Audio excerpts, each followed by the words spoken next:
శివాయ విష్ణురూపాయ శివరూపాయ విష్ణవే నమః. తత్పురుషాయ విద్మహే మహాదేవాయ ధీమహి తన్నో రుద్ర ప్రచోదయాత్. శివుడు త్రిమూర్తులలో ఒకరు. ఈయన లయకారకుడుగా చెప్పబడతాడు. లయకారకుడు అంటే చాలామందికి తప్పు అర్థం చేయమిటంటే సంహరిస్తాడు అని. లయము అనగా సంహరించుడు అని కాకుండా కల్పాంతంలో ఉండేటువంటి అన్ని జీవులను తనలో జీర్ణం చేసుకొని తర్వాత కల్పం ప్రారంభమైనప్పుడు ఆ జీవుల్ని బయటికి తెచ్చి వారికి ఉన్నటువంటి మళ్ళీ పాపకర్మలను అనుభవింపజేసేవాడు కాబట్టి లయకారకుడుగా శివుణ్ణి చెప్పవచ్చు. శివుణ్ణి గురించినటువంటి ఒక అత్యద్భుతమైన మహత్వం ఉంది. దాన్నే మహామృత్యుంజయ మంత్రం అంటారు. దీన్నే రుద్ర మంత్రము, మృత సంజీవిని మంత్రము అని కూడా మనం చెప్తూ ఉంటారు. దీన్నే త్రయంబక మంత్రం అని కూడా కొంతమంది పిలుస్తూ ఉంటారు. ఈ త్రయంబక మంత్రాన్ని ఒక నియమిత పద్ధతుల్లో పారాయణం కనుక చేసినట్లయితే అపమృత్యు దోషాల నుంచి మనల్ని ఈ మంత్రం తొలగిస్తుంది. అంతేకాకుండా దీర్ఘరోగాలు ఉన్నటువంటి వాళ్ళు, ఇక రేపో ఎల్లుండో చనిపోతారు అని అనుకునేటువంటి వాళ్ళు కూడా ఈ మృత్యుంజయ మంత్రాన్ని నియమిత పద్ధతుల్లో పారాయణం చేస్తూ మృత్యుంజయ హోమాన్ని కనుక జరిపించుకున్నట్లయితే తప్పనిసరిగా ఆ పరమేశ్వరుడు రక్షించడమే కాకుండా వాళ్ళకి దీర్ఘాయువును కూడా ప్రసాదిస్తాడని వేదంలో చెప్పబడి ఉంది. అయితే ఈ మంత్రాన్ని ఎలాగ మనం చదువుకోవాలి, ఏ విధంగా మనం పారాయణ చేసినట్లయితే అది చక్కని ఫలితాలను ఇస్తుంది అన్నదానికి ఈ మంత్రాన్ని ప్రతిరోజు కూడా మనం తక్కువలో తక్కువగా 21 సార్లు 40 రోజుల పాటు కనుక మనం పారాయణ చేసుకున్నట్లయితే, అంటే నేను 21 సార్లు అని చెప్తే 21 సార్లునే కాకుండా వాళ్ళు 57 సార్లు కానీ 108 సార్లు కానీ 1000 సార్లు కానీ వాళ్ళ పరిస్థితిని బట్టి వాళ్ళ వీలుని బట్టి దీన్ని కనుక పారాయణం చేసుకున్నట్లయితే ఇవి చక్కని ఫలితాన్ని ఇవ్వడానికి అవకాశం ఉంటుంది.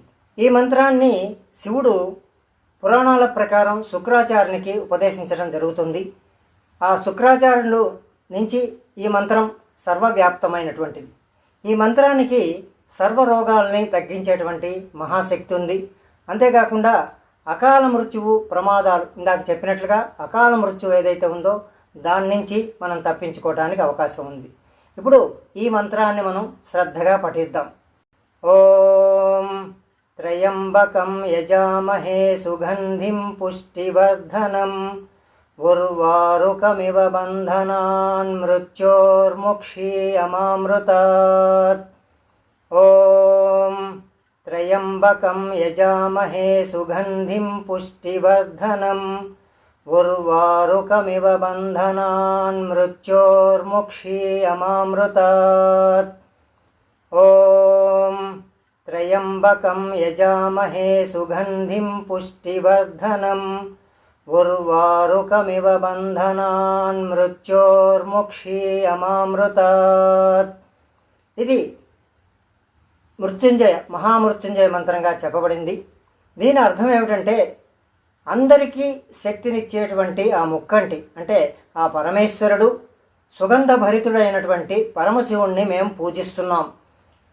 పండిన దోసకాయను తొడిమ నుంచి ఎలాగైతే వేరుపడుతుందో అలాగ మమ్మల్ని వేరుపరిచి ఈ అమరత్వానికి అంటే మృత్యువు నుండి వేరుపరిచి మాకు అమరత్వాన్ని ప్రసాదించి మోక్షాన్ని ప్రసాదించవలసిందిగా కోరుతున్నామని ఈ మంత్రానికి అర్థం. ఈ మంత్రానికి మనం ఇంతకుముందు చెప్పుకున్నట్లే చక్కగా అందరూ కూడాను 21 సార్లు తక్కువ లేకుండా 40 రోజులు పారాయణం చేయండి. ఎలాంటి దీర్ఘరోగాలు ఉన్నా, ఎలాంటి ఆపత్తుల్లో ఉన్నా, ఎలాంటి విపత్తుల్లో ఉన్నా సరే వాళ్ళు సర్వదా రక్షింపబడతారు. ఈ మంత్రాన్ని ప్రతిరోజు కూడా శ్రద్ధగా పఠించేటప్పుడు తీసుకోవలసినటువంటి నియమాలు ఏమిటంటే, పాటించవలసిన నియమాలు ఏమిటంటే, ముఖ్యంగా శుచిగా స్నానం చేయాలి, తూర్పు ముఖంగా కూర్చోవాలి, ఆసనం వేసుకోవాలి, ఆచమనం చేయాలి. అలాగే విభూతి కుంకుమ పెట్టుకొని ఆచమనం అయిన తర్వాత సంకల్పం చెప్పుకొని ఈ విధంగా ఫలాని వారికి అంటే స్వయంగా వాళ్ళు రోగగ్రస్తులైతే వాళ్ళు, లేదా వాళ్ళు కాకపోతే ఇంకెవరైనా తల్లిదండ్రులు కానీ మరియా పిల్లలు కానీ అలాగే అన్నదమ్ములు కానీ ఎవరైతే రోగగ్రస్తులుగా ఉన్నారో వారి తాలూకా ఆరోగ్యం అభివృద్ధికి కావటానికి అని సంకల్పం చెప్పుకొని ఒకే ఆసనం మీద మరి లేవకుండా 21 సార్లు కానీ ఇందాక మనం అనుకున్నట్టుగా 57, 108, 1000 సార్లు కూడా మనం ఈ జపం చేసుకోవచ్చు. ఈ జపం చేసుకున్న తర్వాత ఆ జప ఫలితాన్ని ఆ సర్వేశ్వరుడైనటువంటి పరమశివునికే మనం అర్పణం చేసేయాలి. అంతేకాకుండా ఆ అర్పణ చేసినటువంటి జలాన్ని మనం ఏదైతే ఉందో దాన్ని తీసుకొని ఒక తులసి చెట్టులో కానీ లేదా బిల్వ వృక్షం మొదట్లో కానీ వాటిని పోసినట్టయితే సంపూర్ణమైనటువంటి ఫలితం వస్తుంది.